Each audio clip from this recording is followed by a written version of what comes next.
नमस्कार, एसयूजी कोचिंग इन्स्टिट्यूटची आपली 10वीची बॅच चालू आहे. तर आज आपण शिकणार आहोत discriminant, find the value of discriminant, विवेचकाची किंमत काढा. तर क्वेश्चन आहे 3x² - 2x - 4 = 0. सगळ्यात पहिली स्टेप आपल्याला कंपॅरिझन करायचं आहे. ax² + bx + c = 0 ह्यासोबत कम्पेअर करूयात.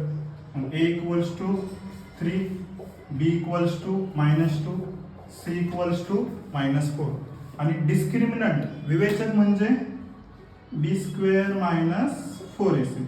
तर b कोण आहे आपला -2². नंतर काय दिसतं आपल्याला -4, a म्हणजे 3, c म्हणजे -4. -2चा स्क्वेअर 4, मायनस प्लस 4 त्रिक 12, 12 48 आणि 48 आणि 4 52. तर अशा प्रकारे आज आपण बघितले विवेचकाची किंमत कशा प्रकारे काढायची असते. Okay, thank you.